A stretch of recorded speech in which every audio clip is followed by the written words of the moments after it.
warm greeting to all our cherished listeners. Welcome back to another enlightening episode of Exploring Ancient Indian Wisdom for Global Kids, where we explore deep into the timeless teachings that shape young hearts and minds.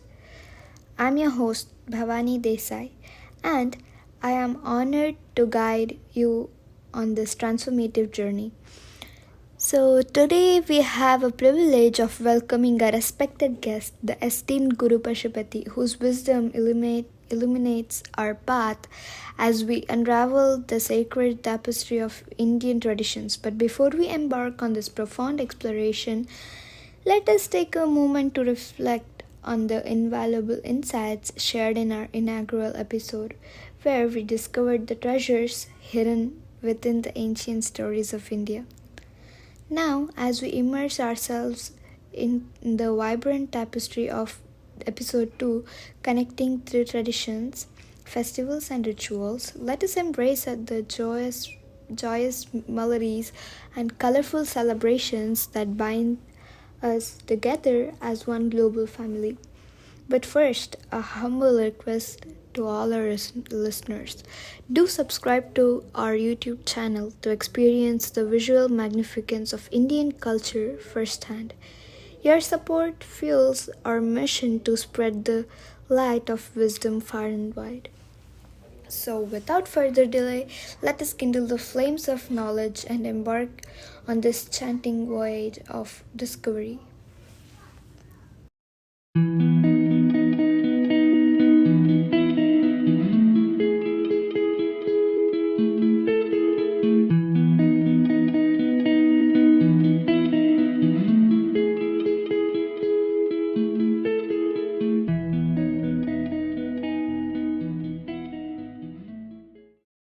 Thank you, Guru Gale, for your support. Is there with you. Go on. Yeah. So today we are doing episode 2, connecting through traditions like festivals and rituals. My first question would be, what aspects of traditional Indian festivals and rituals do you think resonate deeply with children and foster a sense of cultural connection? So, the thing is that in India, there is no festival without our spirituality. So, it's always involved in that, right? So, we don't have atheistic festivals, is what I'm trying to say. Everything is around our relationship with God. But here we understand God in a very complex way. We understand God as formless, like, Islam, Christianity, uh, Zoroastrianism, and Judaism, all of them understand God as a formless being. But we understand God as a formless being also, and we have some rituals, but no festivals about the formless God. Every festival is about the God with form. It's called Saguna Brahman. So, Nirguna Brahman is the same as God, Allah, and all the other names that you can think of it, Yehovah. We also agree that there is a formless God. But all our festivals are about the God who has form, because we were able to dream this up. We were able to communicate on a spiritual plane, not on a physical plane. So when you're awake, this is a bottle. It's a steel bottle. Yeah. I feel it's cold. I can feel it's hard. I can feel I can feel the water shaking inside. And when I twisted it, I could feel that the grooves of the screw over here. So all that I can feel. But I can do the same without the bottle. If I imagine the bottle, then it's not a reality for me, because it's only on a screen. When you imagine something, it's only on a screen. So you shouldn't imagine the bottle. You should dream the bottle. So when you're dreaming that there's a nice silver bottle here, and I can open it and I can shake it and hear the water. I can feel its weight. You get more and more into a dreamlike state. So our rishis were such practiced dreamers that they could forget about their body where they are and be anywhere that they wanted to be because they had full control over the state called dreaming. And then they said, wouldn't it be nice if God spoke to us in human form? And then a lot of things started to get revealed to the rishis. Like Devi herself came and said a lot of things. Shiva himself, I mean, Devi herself in a female form is something that you can only see in a dream. It doesn't exist in the real world. We can make a sculpture of Devi in the real world. But if you want to really experience Devi, then you'll have to see her, the mother goddess. Devi is the mother goddess. You'll have to see her in a dream. And so then all of the stories of the Puranas came out, which Ved Vyas wrote in the Dwapar Yuga, which is thousands of years ago. We don't know. It's before recorded history. And he wrote down all of these stories. Like it's not him alone. He had a whole he had a whole village of students who would do the writing for him. And it was the greatest editorial effort in the world so far. Has never been matched and will never be matched in the future. That's how big this project was. Okay, so when this happened, we got a lot of stories of the devas and the devis by the dreaming of these rishis. We got a lot of stories. They saw the stories like they were happening. And when that happened, the festivals came about. So every festival is to celebrate something of a story which has been dreamed up by our ancestors years ago. Okay. And when I say dream, I don't mean that it's not real. Everyone thinks dream and imagination are the same. But we distinguish. We call imagination sushupti. Sushupti. Okay, it's different. It is not reality. But we consider dream, which is swapna, to be as real as a waking world, which is jagrut. So your waking reality and your dream reality are both reality. And so if you learn how to dream, then you can really enjoy the festival because you'll know that story that happened on that day. You'll have some emotional involvement. And for anyone else who's able to do it, it will foster a sense of connection, cultural connection, and it will build a community as well. Okay. So most of the world has come from the same root. Everybody's spiritual beliefs have come from the same root. There's a concept which is to be an Arya. An Arya means a respected nobleman, a learned person. To become a learned person was in the ancient world, it was the biggest urge, right? So there are so many countries. Iran, it's named after Arya.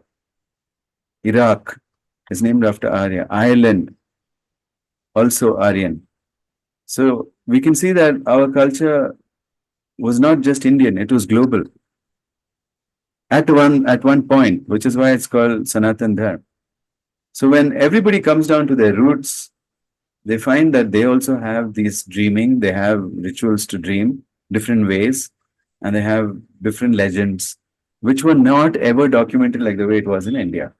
So that's why there are very less festivals in other countries.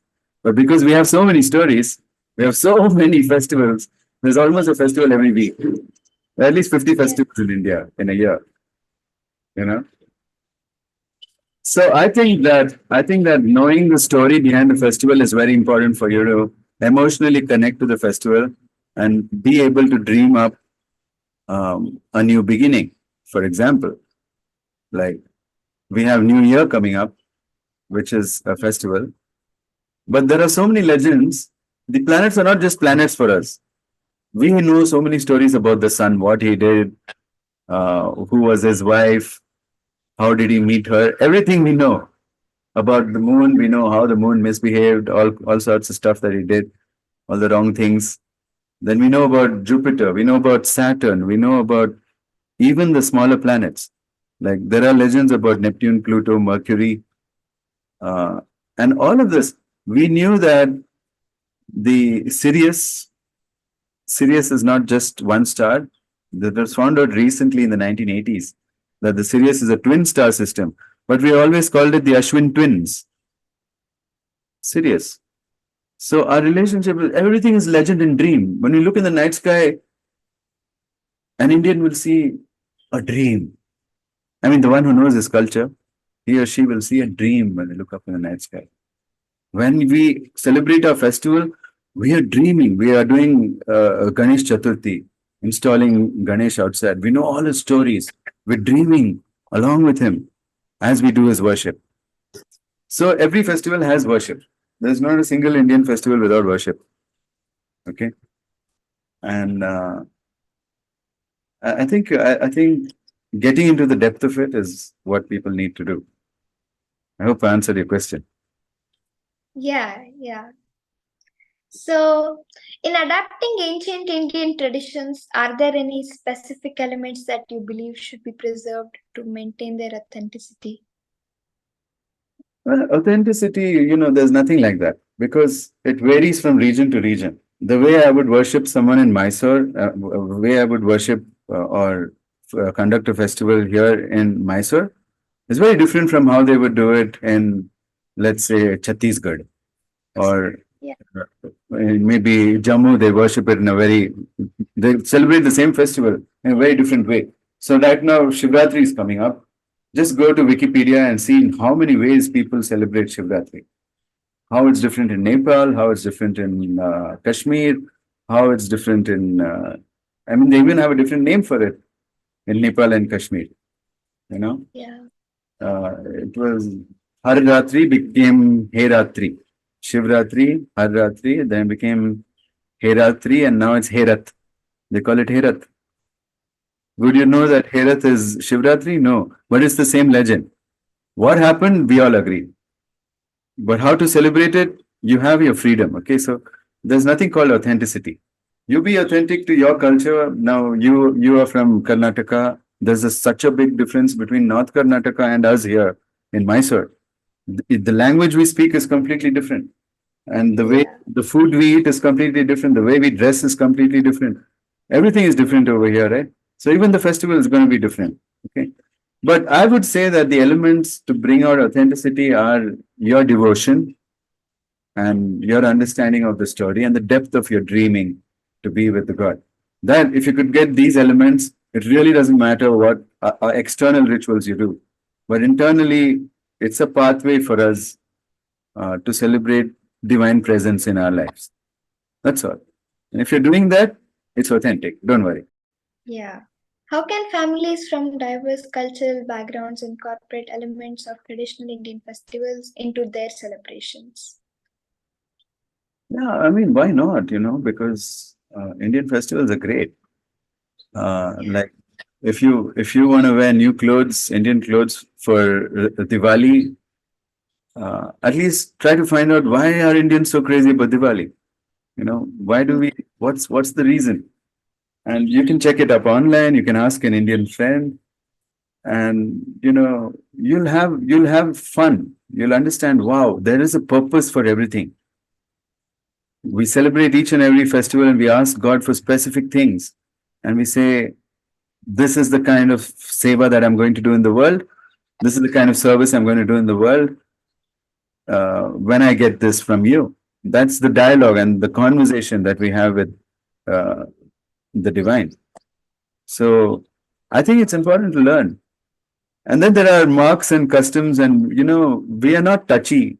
Uh, Indians are not touchy about anyone else adopting their symbols, customs. It's no problem.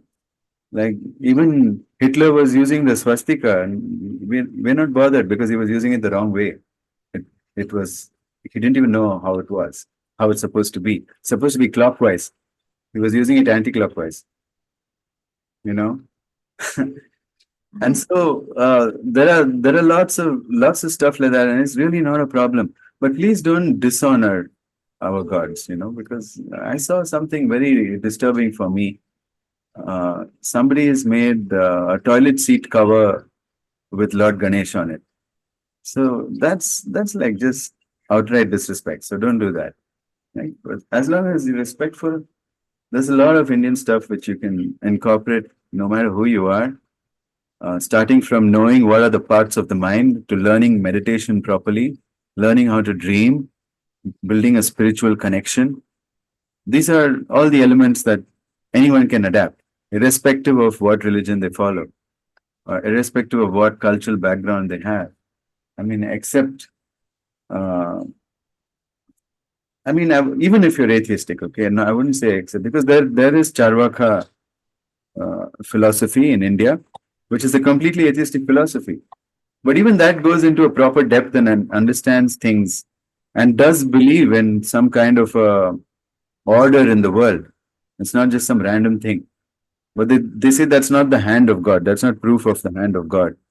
But we're like, this person doesn't know how to dream yet. So the problem with that philosophy, the atheistic philosophies, is they don't know how to dream yet. So if they could learn to dream and don't dream of something divine, dream of how nice you'll make your life. We can still use the same elements which are coming from Indian festivals.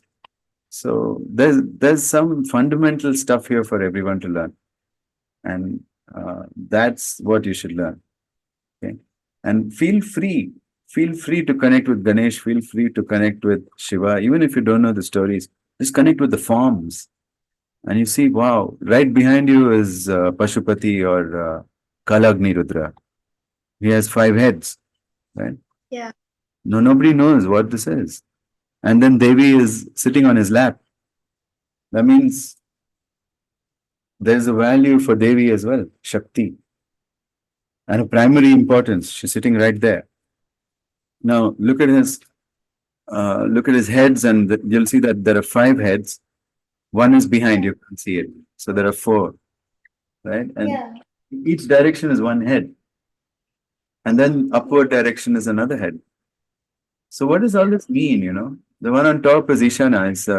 He's the giver of knowledge. So he represents knowledge.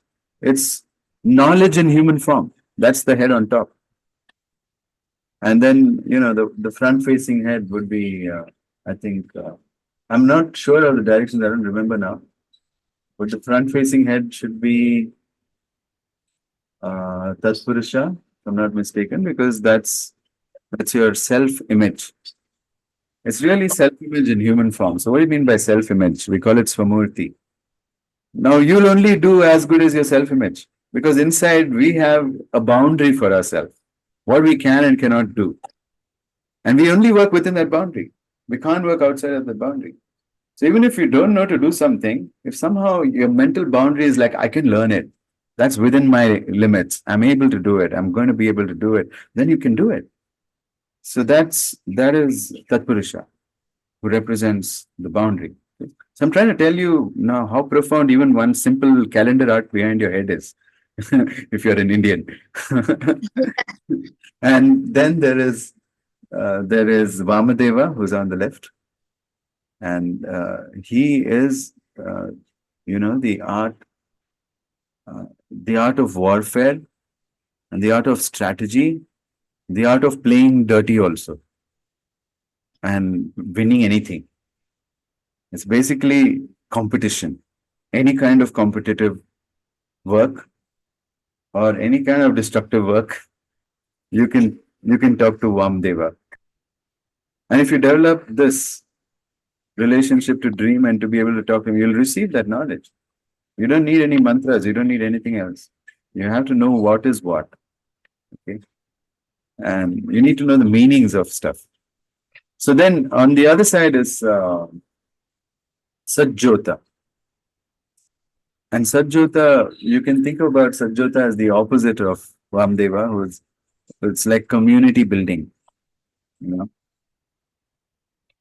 Sajjota is the one who will build, who will create a vision and a purpose, which binds people together.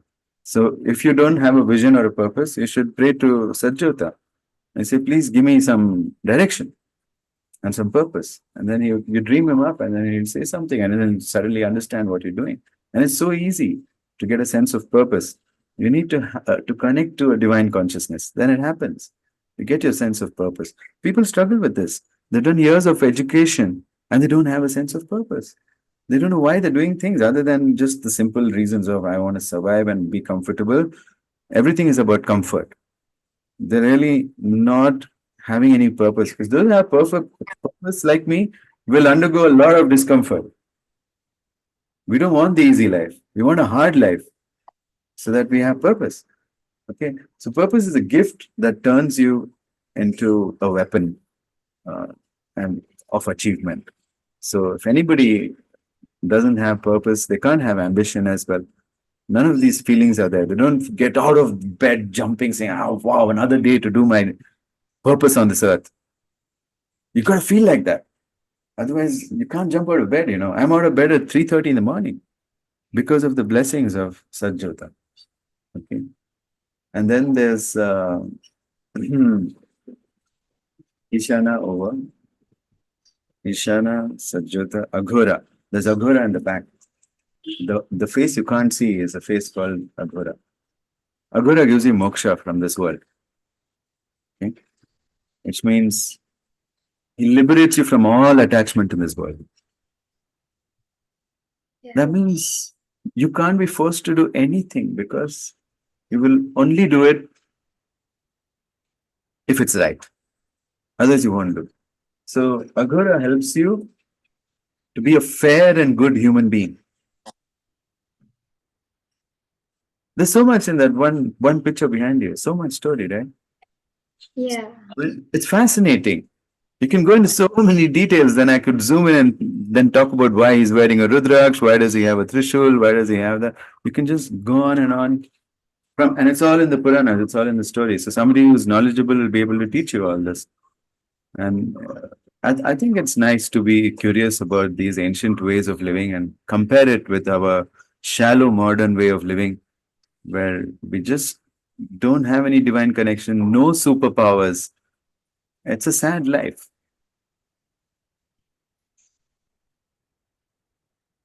So we can find a lot of story in just a thing from like just a Yeah. traditional. Yeah.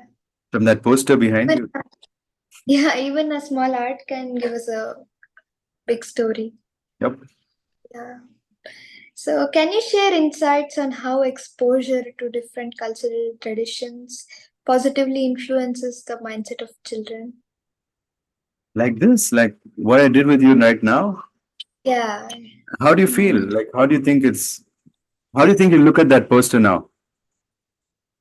It gives me a very different way of thinking now. Yeah.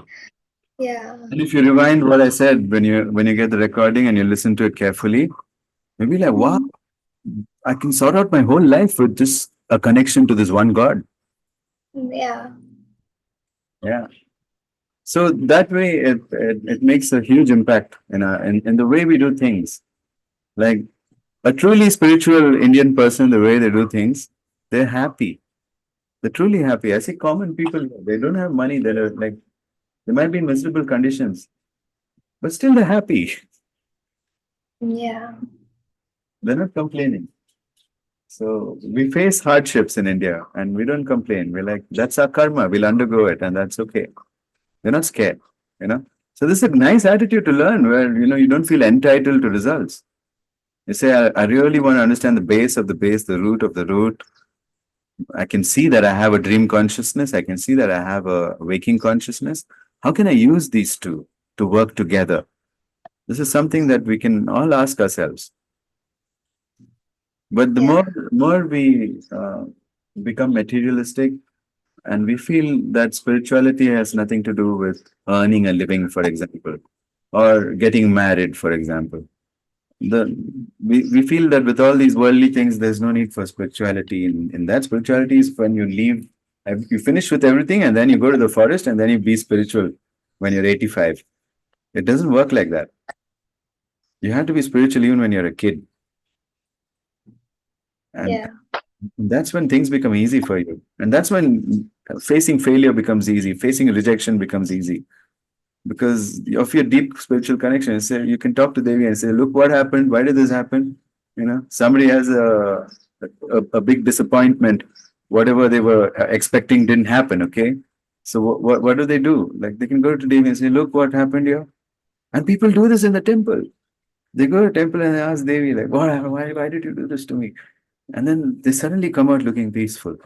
Because at that point, they've communicated with God, and God told them, hey, you've got to have patience. Because once Devi told me, yeah, it'll happen soon. And I'm like, okay, Devi. And I was very happy. It happened after 13 years. Because for her, that is soon. Yeah. Our soon is like tomorrow. But, the spiritual soon is like, oh, eons and centuries. You don't know what soon is. So your frame of time will expand when you work with a divine consciousness. Yeah. So, like, everything has an ending story, like, if we explore more. You said it right. Knowing the Yeah. story of everything. Like even when you're living in a foreign land like you are, knowing the story of the local land is so important, like I said last time, because that's Mm. when you really understand the people there. And for me, when I move around in India a lot, and every place you go, it's a different story. It's different. Uh, you have to know the legends of that area. If you know that, you know the story, then you know, this is people are shaped by the legends. People are shaped by the legends that are there in their culture. It doesn't matter how modern you get. Everything is based on a legend. When I was in advertising, they were advertising legends who we used to follow. And then we used to think, wow, we used to literally worship them. And we used to connect with them. I used to dream about them. And we used to think, what if Ogilvy was sitting here and writing this ad with me? And that's how we would connect it to it. It's a half dream. Anybody creative, including scientists who are creative, they're in a half dream and half wakeful reality all the time. Einstein used to think, what would it be like if I was riding on an electron? What would I experience? And that's how he could think so profoundly. Whereas everybody else was just trying to think of it as a cold scientific manner, they couldn't make progress. All the scientists who made progress, like Nikola Tesla, he would make a machine in his dream and he would run it in his dream, and then he would see what would happen, and then he'd make the machine. Yeah. Why are we not teaching this part to kids? They're already doing the dreaming. Every kid is dreaming, but in the wrong direction. They're dreaming how to escape the stupid school. I just need my holiday. That's what they're dreaming of. Yeah, when I get a holiday, I'm really going to go and enjoy myself here and there, whatever. That's how they're feeling in school. Because, you know, they're not encouraging dreaming in school. Because if you encourage kids to dream up the completion of whatever they're asked to do, say you're asked to study a chapter, don't study the chapter. Dream that you completed it and what will you do with that? Okay. And that should be the parallel stuff. So that'll give you energy to follow through and do it perfectly. I mean, there's no perfection, of course, but to do it in a very good way, whatever it may be. So it could be in your gym class, it could be in your music class, it could be in your um, history class or your science class or whatever class.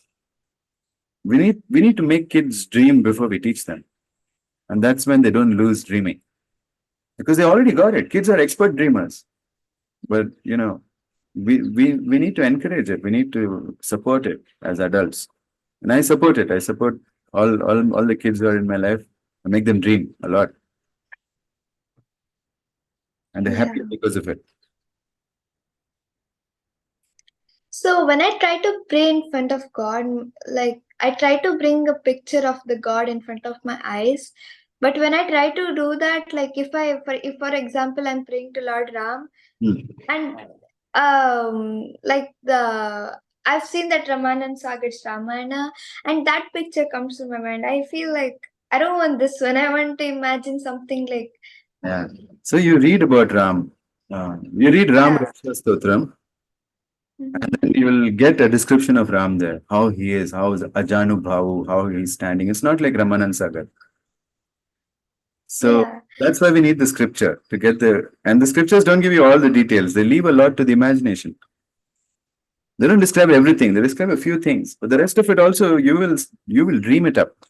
Okay, I got a great example to tell you the difference between imagination and dreaming. Okay, Yeah. imagine an elephant is running at you and you will not be scared. But if you dream an elephant is running at you when you're sleeping at night, if you dream an elephant is running at you, what happens? You Yeah, run. I get. Why is that? We can say it's not real, right? There are a lot of people who had a heart attack with what happened in their dream and died. And I know of somebody who took a lot of drugs, and they were in a dreamland, of course, because they took drugs. They're not in this reality. They're not in the waking reality. Everything's looking like a dream. And then uh, his friend just said to him, and the guy died because he thought he was shot with an actual gun. The body just gave up. The heart stopped. So we have to dream responsibly. Okay, not dream Raman Sagar. You have to you have to learn Yeah, the description of Ram and dream him up. Try it. You'll see like, wow, Ram is sitting right here in front of me.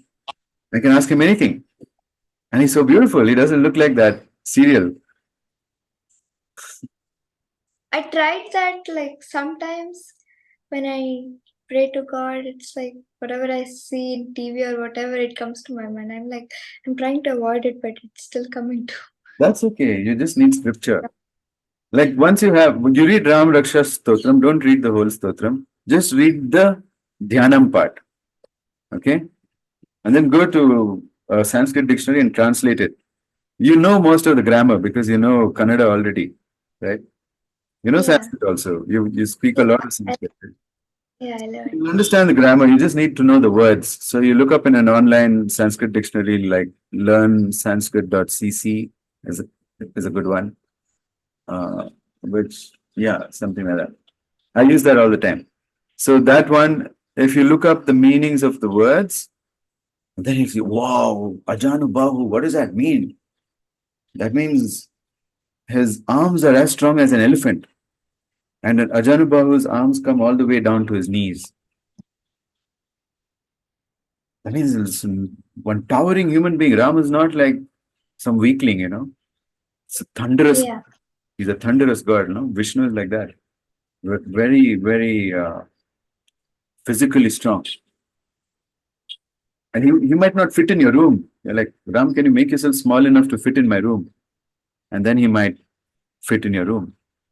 So he's already talking. Okay. So now I'm going to teach you some secrets. Are you ready?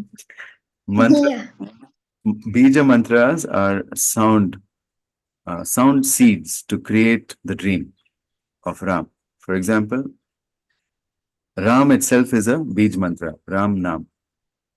And Tulsidas says this one Bij mantra is enough to change your whole life. You will get Dharma, Artha, Kama, and Moksha. All four things. All the four meanings of life, which is purpose and dharma. Dharma is your purpose. Okay? Artha is the wealth that comes. Kama is the love that comes to you from other people and especially from lovers. And moksha is liberation from any kind of attachment in this world. To be able to live without raga. So those who get moksha are called vairagis. They don't have any attachment. Raga is attachment. Okay. So you keep getting like you can't get your mind off. Like, see, even now there's a form of attachment going on. Like, I can't get my mind off these things. That's a form of attachment. So you'll get all of those if you just use the Bij mantra Ram. That's what Hanuman is saying all day. Ram, Ram. Just say it. You feel so good. It's like a Bij mantra, okay? Like a seed mantra. So this seed mantra will build the image of Ram in your room when you do your worship. So every god has a Bij mantra. You should learn it. You should learn the Bij mantra of every god. Gam is the Bij mantra of Ganesha, right?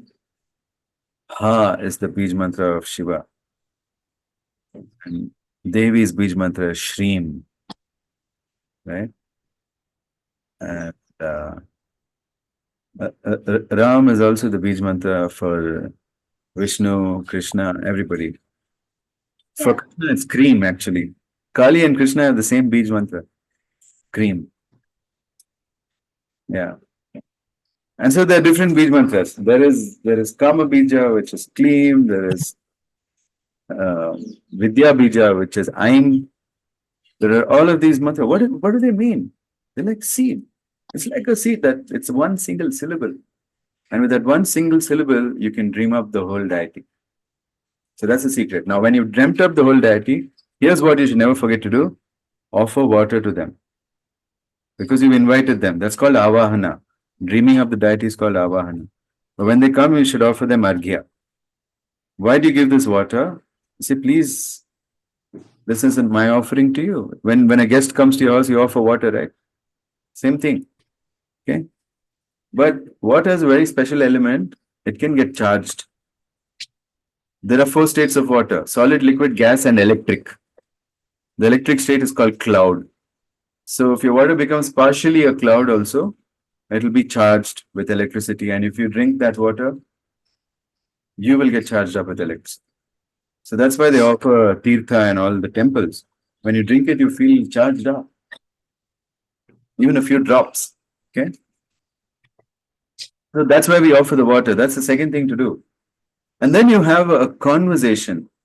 And in that conversation, you just notice their appearance and you appreciate it. Okay. You appreciate everything that you see. And that is called aradhana.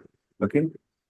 This is called puja, the first thing where you bring the god. Avahana and arghya are part of puja.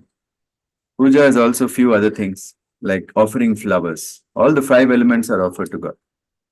Flowers represent the earth element. Okay. And water is offered, which represents the water element. A fire is offered. We offer a lamp. And then wind is offered. And that's offered in the form of fanning the god. But that comes under seva. So for puja, you need fire, you need water, and there's space and wind and earth. Yeah, earth is also offered to God in the form of dhoop. Dhoop is offered to God. Smoke is offered to the god, right? So that represents the earth element because what does it become in the end? Ash. Yeah. So all that is offered to God. So when we make these offers, then God comes. When we start dreaming, we use the Bij mantra and we dream of the God. And the God is there. That's called avahana.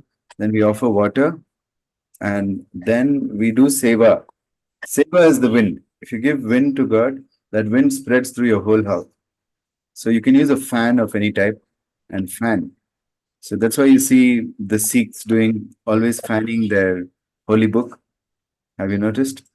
And then in a lot of temples they fan, and they also do arti. So taking the arti of the god is also seva, because you are giving light to every part of their body.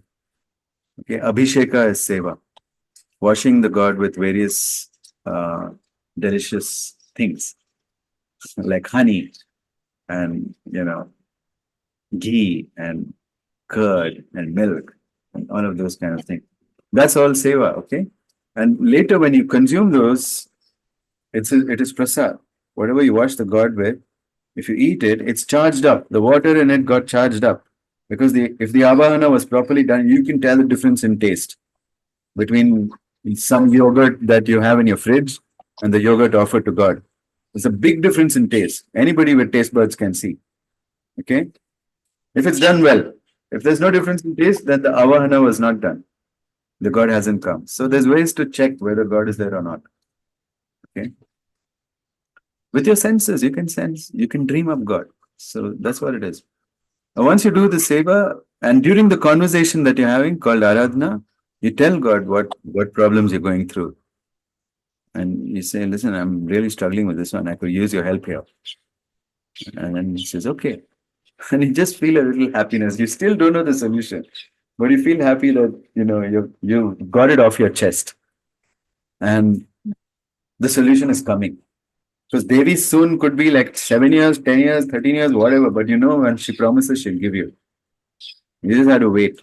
It's a matter of patience and respecting her. You can't go on asking after that. Okay? Just once. If you do it properly once, Man, you can live a life without boundaries, without limits. You can do whatever you want, and there's no end. Like you're 12 years old, we can do anything. You know, I'm like 50 years old, and I feel like I can do anything. So you should be feeling like 10 times the growth of what I feel. And you will Yeah. when you start becoming spiritual. And that's what we need to teach kids, I think. Yeah. Hope you do. Could you You understood my say- secrets, which is no longer secret because now it's a podcast. Okay. So, will you explain the Dhyan mantra? The the Dhyan Mudra, Yeah, I can say like each stanza of it. the Dhyanam of uh, Ram.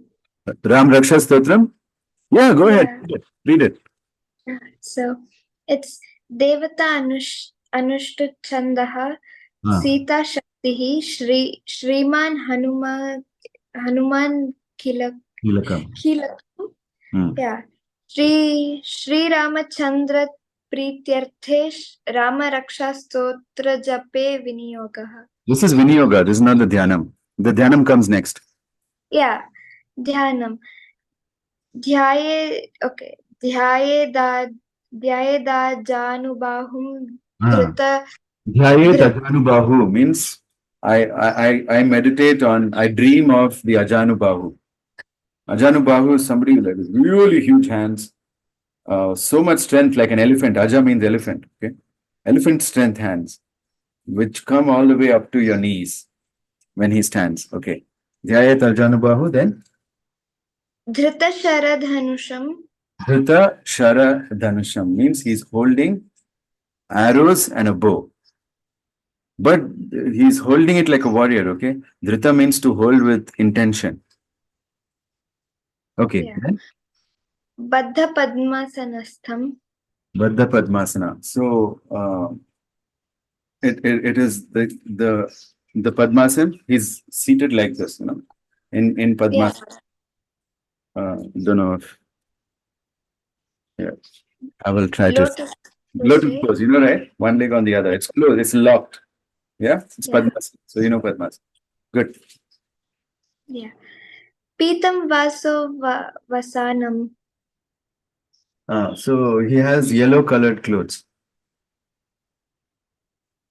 Yeah. He prefers like yellow clothes, so he's wearing yellow clothes. Hmm. Navakamala Spardi Netram Prasannam. Navakamala Spardi Netram Prasannam. Vama Vamankarudha Sita Mukha Kamalamilam. So now these are like words which leave a lot to the imagination, isn't it? You can dream it up however you want. So you look into his eyes, it's like looking into a very high vibration lotus pond. That's what it says. Okay, so that's what you need to visualize. Okay, what's next? Vamankarudha. Vamankarudha. Okay, that means to his left. Sita is on his left.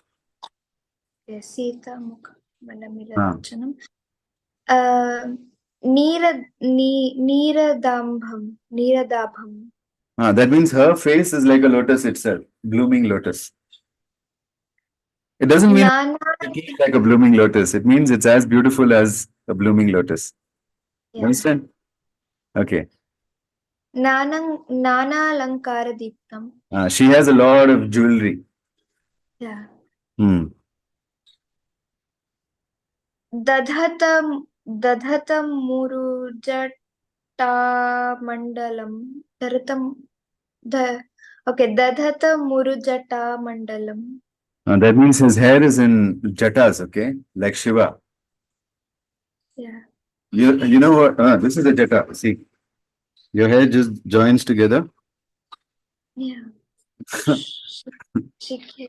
These are called Jetas. So he has that. Sri Ram has that. Jetas falling down. Okay. So that's enough details, right? With these Yeah. details, you can really visualize Ram now. Think of Ram Janubahu. And you look in his eyes, it's like whoa, going into a lotus pond. And on his left is Sita. Her face itself is like a lotus, so beautiful and radiant.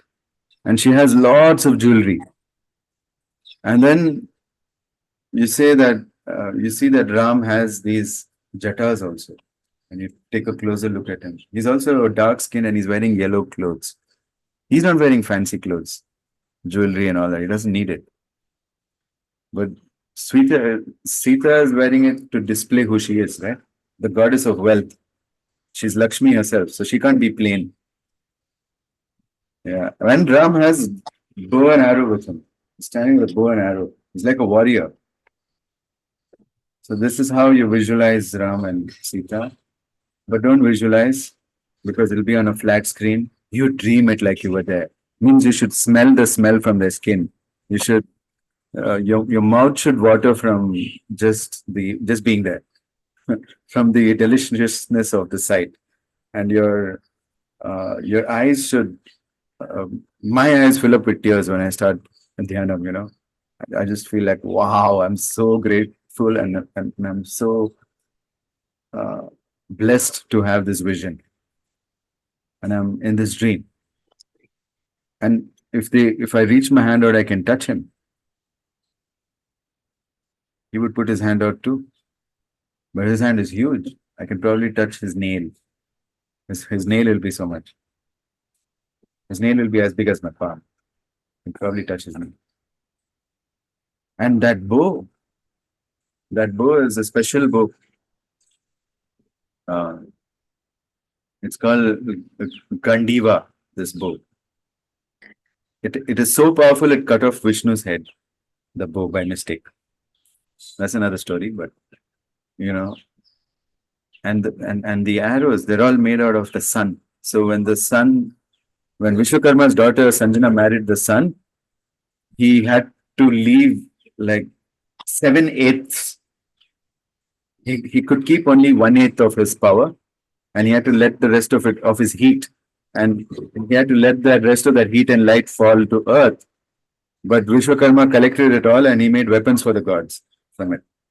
In that, he made Gandiva and all those arrows. And one of the arrows is called Narayanastra. It can destroy the whole universe. So all this is with Shiva. Not Shiva, Rama. But he has hair like Shiva. See how they show him? They don't show him with Jetas. Yeah. You have to read the scriptures to know that. Because people just have read some very basic stuff. They have not really read deeply. So now today you read only the Dhyanam. Now imagine what will happen if you read the whole Ram Raksha Stotram. Then you'll say this form of Rama is on my shoulder, this form of Rama is on my hands, this form of Rama is on my thighs, this form of Rama is in my head, this form of Rama protects my eyes. We'll be protected by Rama and from all directions. If you just read this. And then it talks a lot about Hanuman. That's why it's not just reading the stotram. You have to dream up the stotram. It's all dream guidelines. If you read a stotram, you should just be like, I am unstoppable. There's nothing that can ever stop me in this universe.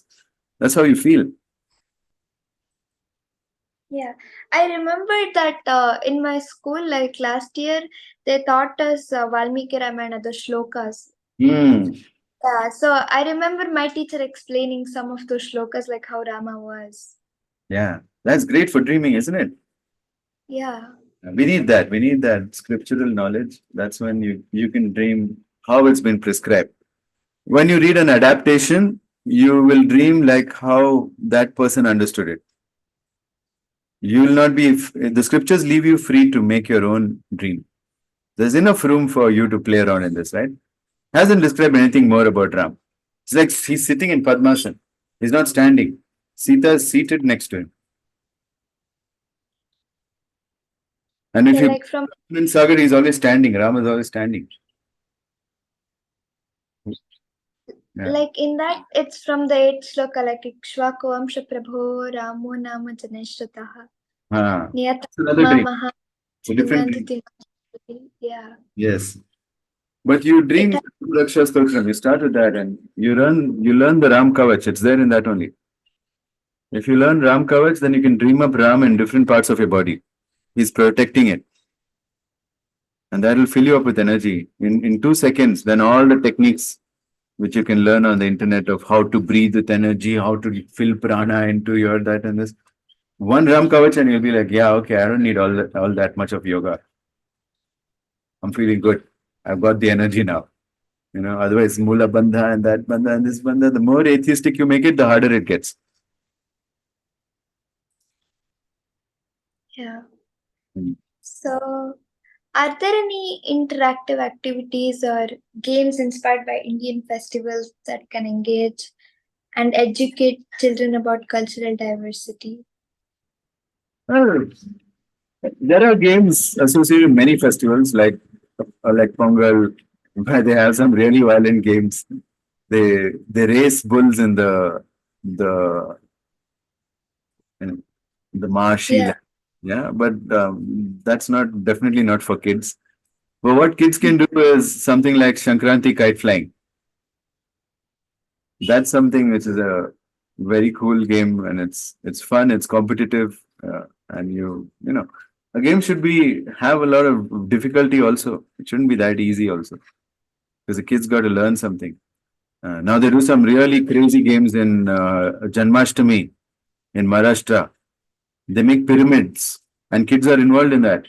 They stand on each other's shoulders, and then they go and break a pot, and they have a race to who'll break the pot first.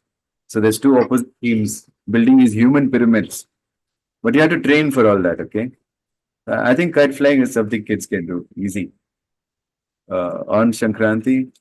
But if you know the story of Shankranti and what's happening with the sun and why we worship the sun, and then you fly a kite, it's a different feeling. In fact, I used to fly kites a lot, and I think all kids should do it because it's your connection to the birds, to the sun and the clouds. You can send a part of you out there. It's like sending a hand out to the sun. Okay, just do that. And even if you don't know any legends, fly a kite on Shankranti, and you'll see that wow, I'm having such a good time. Early is having fun, and you feel it. Uh, if you start dreaming while you're flying the kite, you'll have a great experience talking to the sun. You know, the Surya Bija is Bham, Bham, Bham, Bham. So you just look at the sun, you say Bham, and then you fly your kite, and then you see. If you know a description of Surya Deva, then you can think about that. If you know it from a shloka, I'm sure it'll be there in something. And then you can see you will get charged up. I can't explain to you what will happen if you do this. Just fly a kite. Okay. That's something I can recommend. But otherwise, off the head, I'm sure there are like lots of games, especially in the tribal areas of India, where where during the festival there are just a lot of games. Okay, so there are no rules as such, but uh, when you play a game, you think, what exactly are you doing? Which aspect of God are you worshipping? Which of the elements? Is it the wind you're worshipping? Is this game about, even if you're playing soccer or even if you're playing baseball, you start understanding the elements in there. Look at the 5 elements. We have legends about each of those elements and what they are and what they do. So Vayu Dev is there, the wind god. And then there's Bhumi Devi, the earth goddess. And like that, there is a goddess for the sky. She's called Ratri. And there's a goddess for fire. It's called Swaha. And there's a goddess for, there's a god or a goddess for everything. Yeah. So how much we used to dream then. If you don't want to learn all that, then you can just dream on your own. You dream how would the wind god be, or you dream how would and you'll progress in that as well. You can play the Yeah. game and enjoy it, whatever it is. Yeah. But please try kite flying. Kite flying. Yeah. I did it once, I remember. Mm. Do it with the mantra to the sun and try and think that this is my hand out to the sun. Please touch me back from this hand. Dream like you put your hand out there and the sun's giving you like a high five. And then feel So, that. what is the significance of playing? Sorry, celebrating festivals in our life, like Indian festivals. Opportunities for group dreaming. Because there was a book written called The Power of Eight. I read it. And it says that if eight people dream the same thing, it happens faster. They did research and found it out. It's not just gas. Okay. So imagine if 80 people come together, 800 people, Kumbh Mela, how many millions of people come together?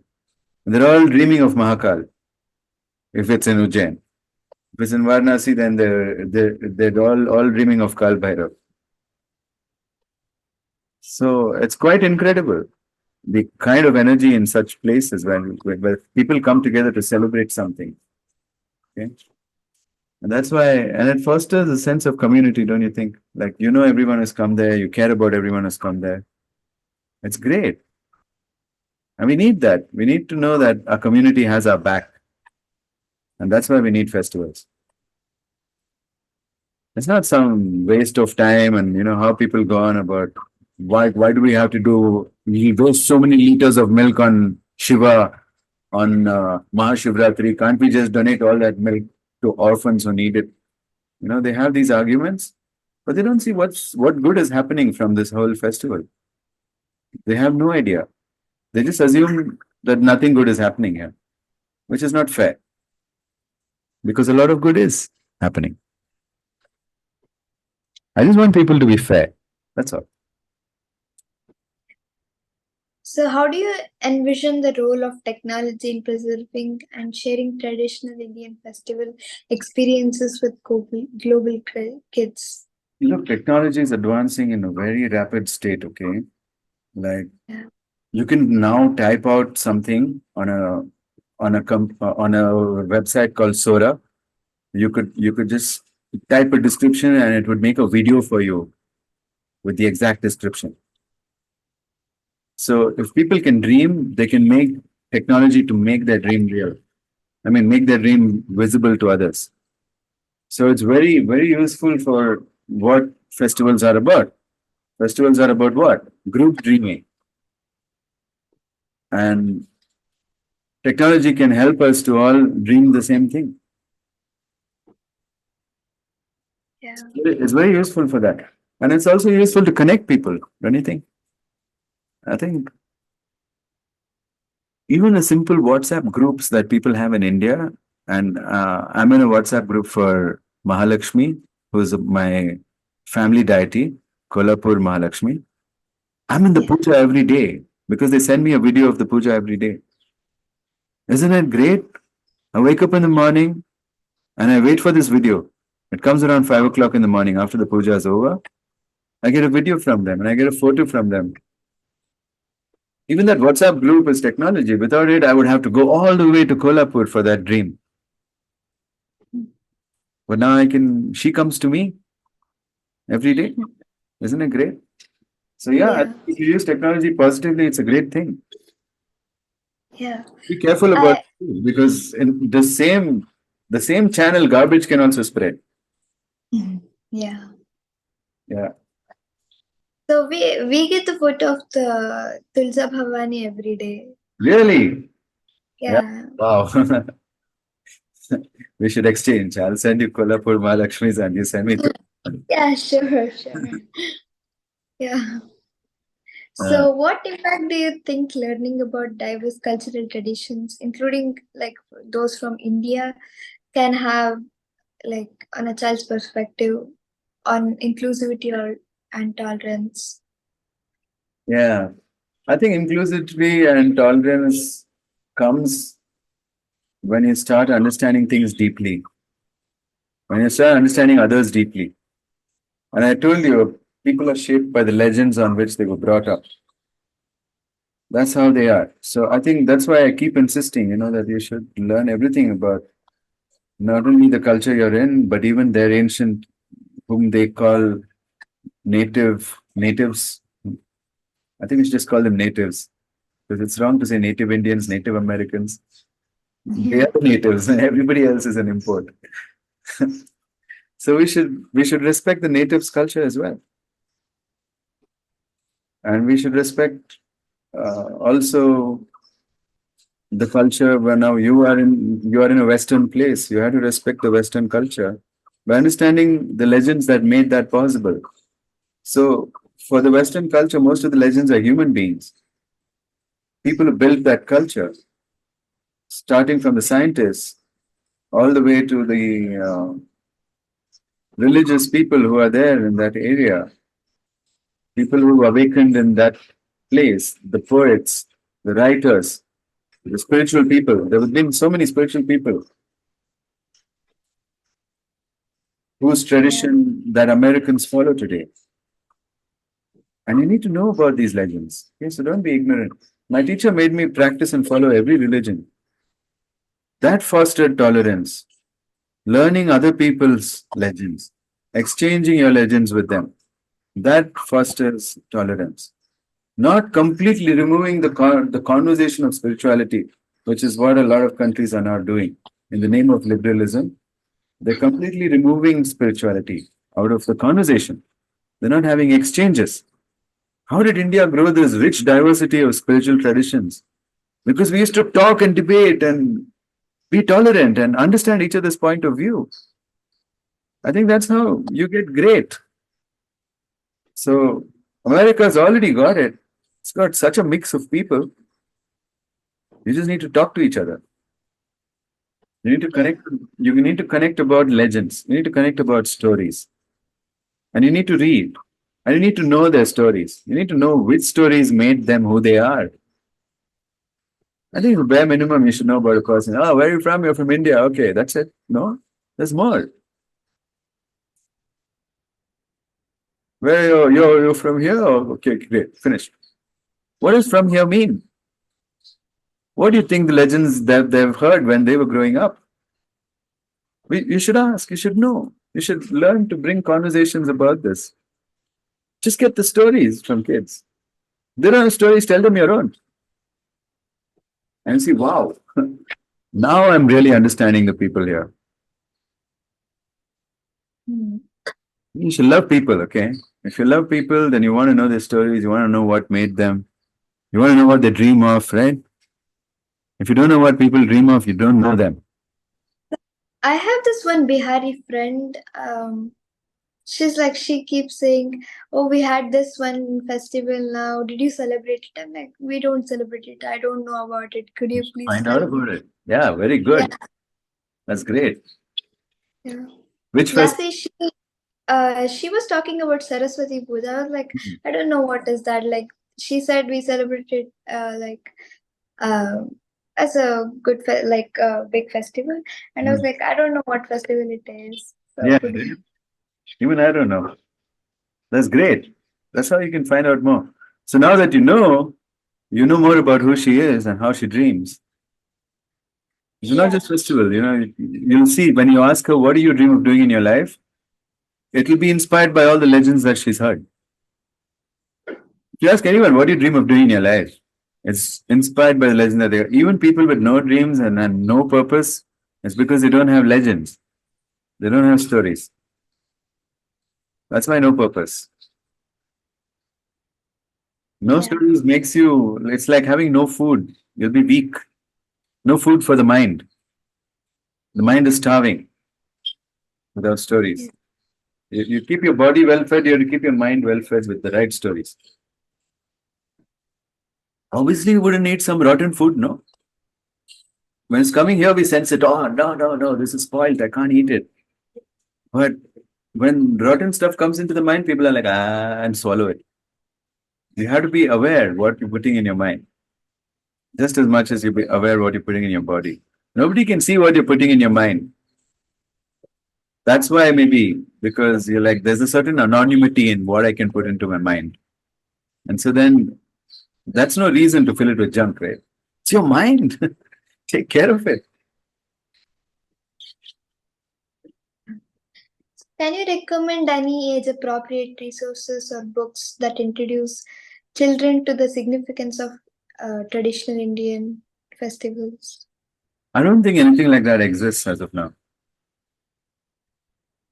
Okay. But if you want to create it with me, I'm happy to create it. We can make a nice little book of Indian festivals, which is age appropriate. And then, Yeah, yeah, like a storybook or whatever. I don't know. Or anything. Even if it's videos, anything is fine. As long as there's a resource, it doesn't exist right now in the world. There's a big gap to make this one thing. And I think we should start with books, like small little volumes, easy to read, not too many. yeah, Just keep it simple. Get the essential stuff, leave out all the fluff, and then make it kid friendly as well.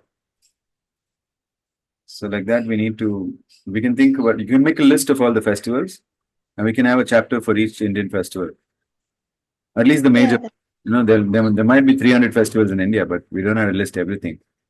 At least the major ones, and then we explain the legends behind it, how we dream about it, what we do, how different regions of India celebrate it. That would be interesting. Yeah, we would do that. It's interesting. Yeah. Hmm. Something to think Like, about. I don't know how much time you have, but if you have the time, let's do it. Your channel yeah, sure. too, right? Yeah. And I have a friend from Nepal too. She's like, she keeps telling me about festivals she celebrates there and all. And the thing about Indian stories is that they're inclusive. We have space for other genders, which the world is starting now. But we had this space long ago. Okay, anything about festivals or rituals that like inspired you a lot about like, Yeah, for sure. I mean, Shivratri is the festival I really celebrate big time. Okay, because it's challenging. You have to fast all day and you have to be awake all night. And the reason we do that is all written in the stories that we hear. I mean, when we hear the stories, we understand, wow, why we should stay awake all night. Because you get into some state of super dreaming during Shivratri. And everyone's playing music, sitting up all night, and it's crazy how so much of the country is awake. It's reducing now. A lot of people started sleeping, but in the early days, everybody would be awake all night for that. You know, yeah, it seems that if you do that, then the sins of all your births can be cleansed off. Like all the bad reputation you've had with other people will get wiped off. You get a fresh start. It's like a reset button because now spring is coming after this. The Ritu changes after Shivratri, and all the flowers will start to bloom, and all sorts of things will happen. So you also will start to fresh. You come out of fresh with this whole night of meditation. yeah, Shivratri or like Janmashtami, like you said, you can get extra energy on these days. So these days are also special days according to the position of the planets. You know, we are already experts in astronomy. Before the word astronomy was even invented, you know, we were already an expert in it. We've written several books about it in India. So these are all according to special dates, special cosmic events that are happening every festival. And so there is a particular energy in the air on that particular day on Earth because of these cosmic happenings. It's ridiculous to think that the planets don't have an effect on us. All the science shows that they should have an effect on us. I I used to fast on every Ekadashi, Don't you and feel then like your whole body's got like reset? yeah, I think it's important. And now there's a lot of science on why you should fast. Yeah, but it's been part of our culture for centuries, fasting. So many vrats, this vrat, that vrat, and Somvar ka vrat, and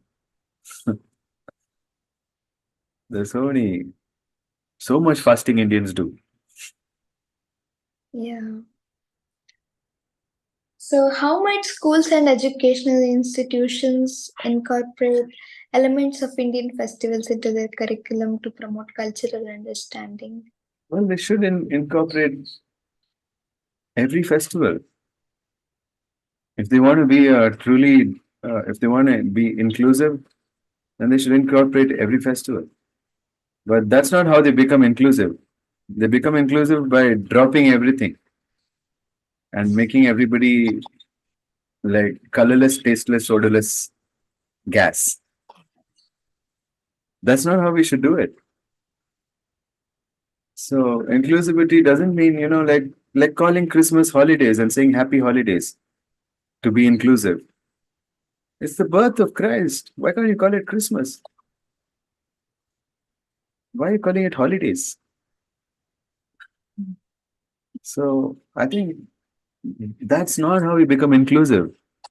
That's how you become intolerant of other religions. It has the opposite effect of being inclusive. So if you're not fitting in with that, I was talking to my friend today after many years, all right? And now he sees that I'm teaching yoga. And before that, I used to go out drinking with him before I became a yogi. At that time, we were learning martial arts together. So after the martial arts class, we would go have a beer and we talk about life and we'd laugh about so many things. And he's a really good friend of mine, okay? And I really care about him. He cares about me too. And he contacted me today and asked him, what happened to you? Where are you? He says, I'm in Canada. And I said, oh, okay. And then he asked me, like, can I know your political views? I'm like, what are you talking about, man? He saw some of my videos and he saw that I've become a guru. And he assumed that I'm an intolerant Hindu. He assumed it. And he says that's the reason that he left because tolerance is reducing in India. That's why I came to Canada. I'm like, you're crazy, man. You just need to talk things out, not run away. Okay. And and I think that this is where we are failing. And now he's asking me, what's your political view? So that he can be intolerant of me. I said, listen, I'm not discussing politics with you. You're my dear friend. Why should I do that? I sat drinking with you and we talked about our dreams and we laughed together and we worked together on learning martial arts. Why the hell should I spoil it now? Because you've become intolerant of Hindus by saying that I'm being tolerant and not having anything. He's Christian. It never made a difference. I would go to his house for Christmas and, there's a lot of good things to eat in festivals. So I'm happy to go to someone's house because they make the best food then, you know. But I also understood a lot about Jesus and I've heard stories from the Bible and I've educated myself a lot about Jesus. So I used to go to church with his mom and him.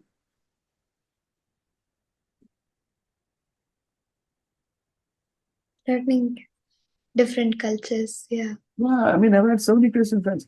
Like, I would be there at 12 o'clock on Christmas Eve in the night for the mass. I would sit there with my Christian friends and I'd feel happy with them. There's nothing wrong with that. That's how we build tolerance. Not by avoiding each other's religion. That's not how we build tolerance. It's by participating in each other's religion. You don't lose anything. If you start thinking mine is the purest religion and there's no other religion that's figured it out and Hinduism is the best and India is the greatest, and you're an idiot. Because a lot of people have figured things out and you can learn from them. In my opinion, learning it's kind of interesting. Because I have in here in my school, I have people from all over the world, so it's Hmm. like I kind of like learning about. Very fortunate. You can learn legends and stories from all over the world. And you can really Yeah. understand the soul of everyone you're with and what they really dream of, what they're culturally set up to do. So many things you can understand. The good that they're culturally set up to do, you can learn. You can inspire them to bring that out always. Isn't it wonderful? I think it's wonderful. I think you're very lucky. Yeah. One of my friend is from Arab. She's from Sudan, and she's so inspired of Hindus, and she was like, she was the first time I met her, she was like, Namaskara. I was like, oh, are you Indian? I was like, no, I'm from Sudan, so I'm so inspired from Hinduism. Yeah. So I I'd think love being it's tell a friend stories with too. you. Ask her for her stories. And it's not just I feel Islam, proud right? of her. It's not just Islam. They have legends even before that. There's a lot to Yeah, learn. I feel like I'm proud being an Indian. Yeah, you should always be proud of who you are. Yeah, Me too. I have an India flag in my room. I know what great. you're talking about because it's a land of spirituality. Really. Yeah. Yeah. It's impossible to speak about the glory of this land. This is the rain, Bharatvarsha. It's the reign of um, light, spiritual light is raining on India. The name of our country means the rain of spiritual light. Bharata Varsha. That's the name of our country. When a country is named reign of spiritual light, you can expect spirituality here.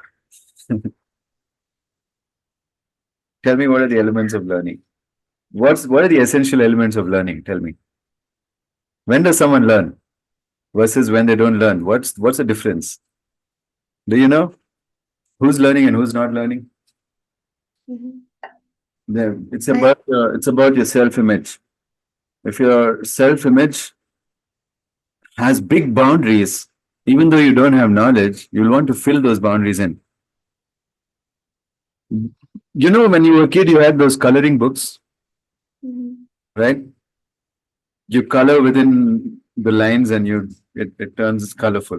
There's already only the outline. Your self-image is like that outline. You will fill in only till that. You will not feel like filling in more than that. So you got to keep that outline really big and say it's infinite. I can be anything. And then you can fill it in. You're like, I get a chance to fill in this part of my self-image. I get a chance to fill in this part of my self-image. Because if your self-image is already full, you're not going to learn.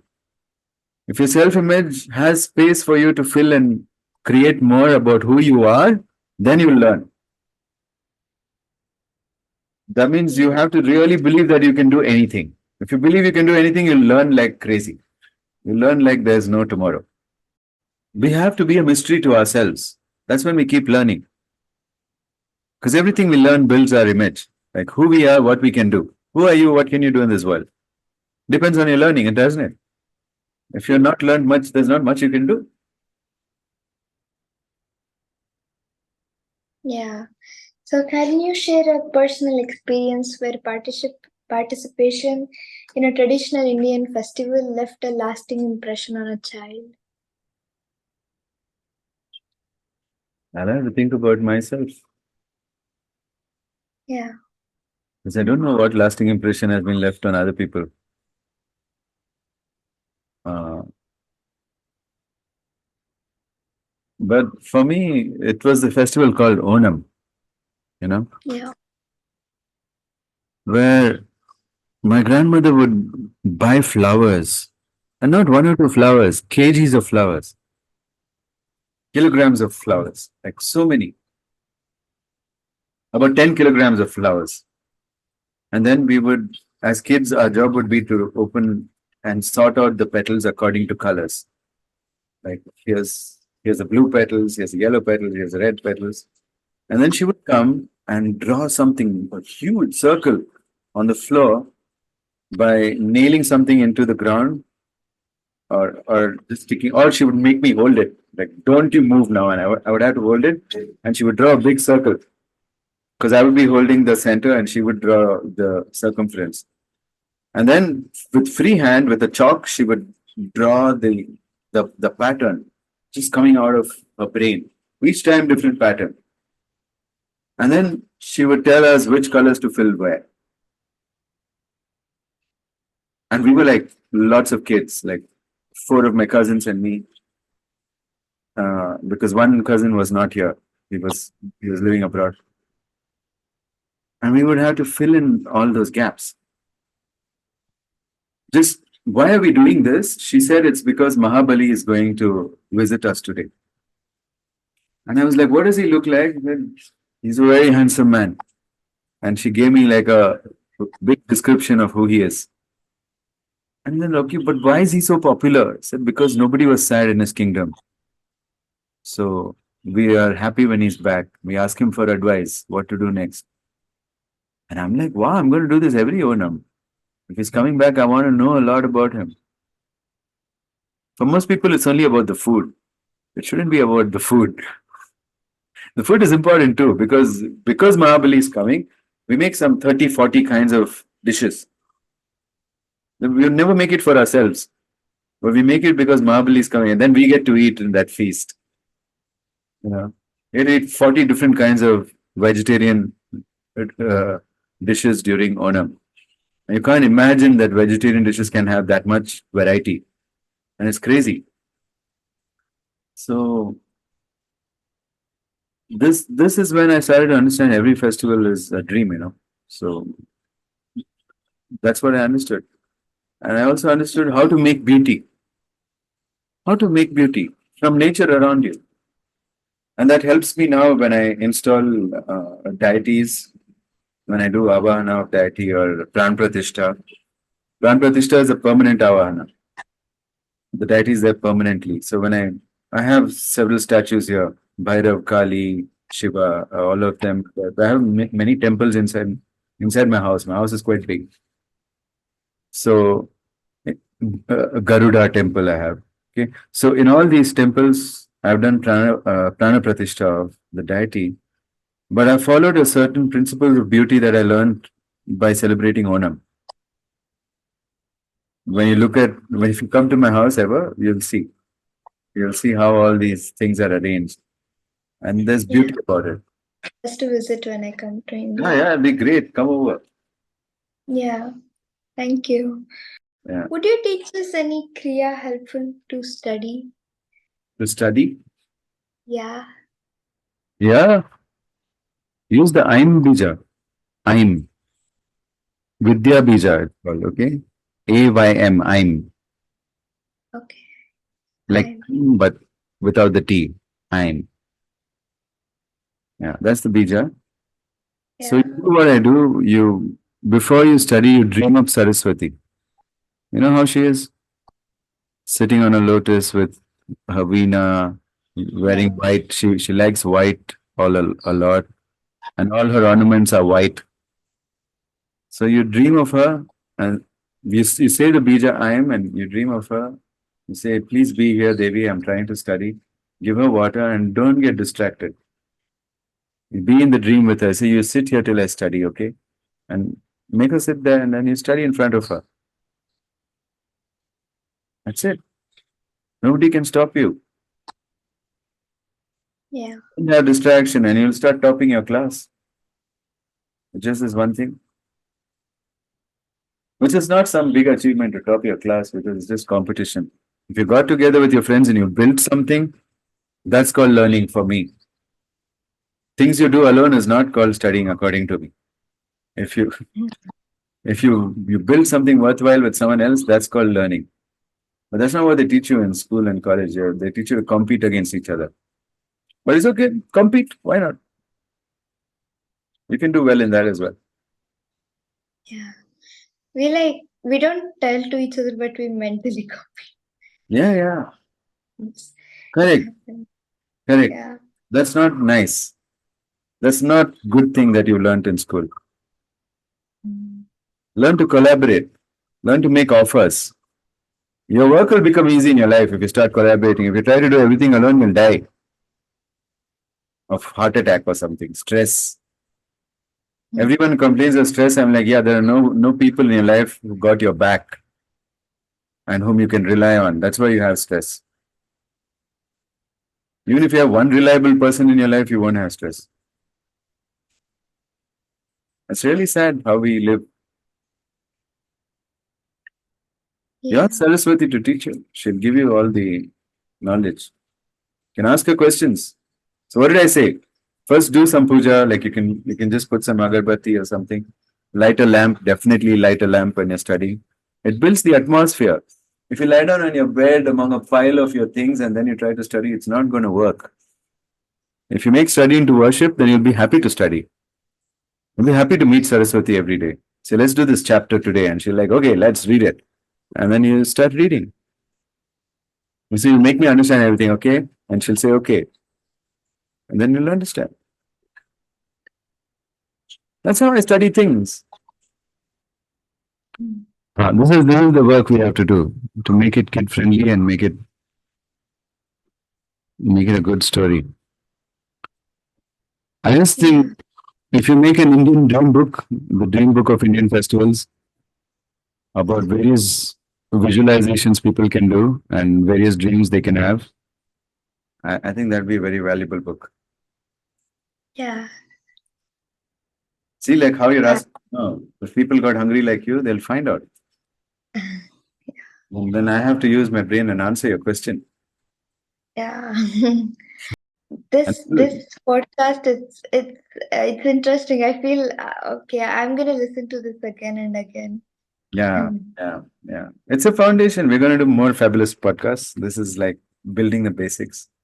There's a lot to. yeah. That's great. Thank you for your questions. It's great talking to you. We've been talking for 2 hours. Do you realize? Almost.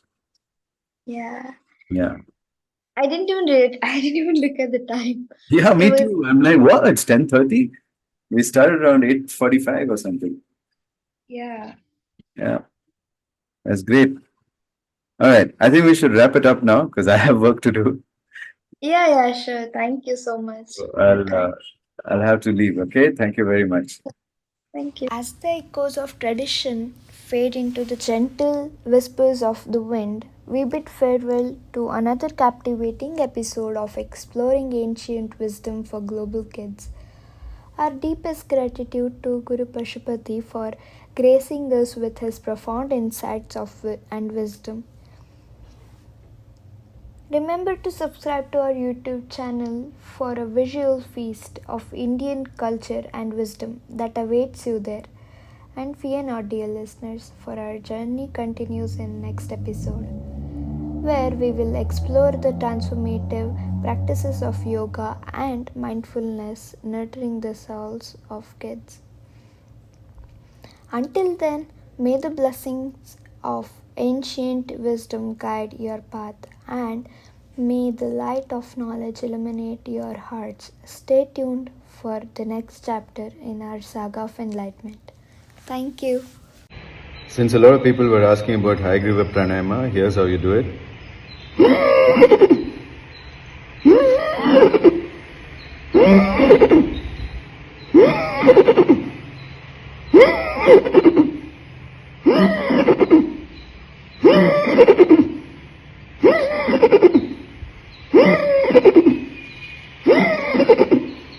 Okay, I hope you got it now.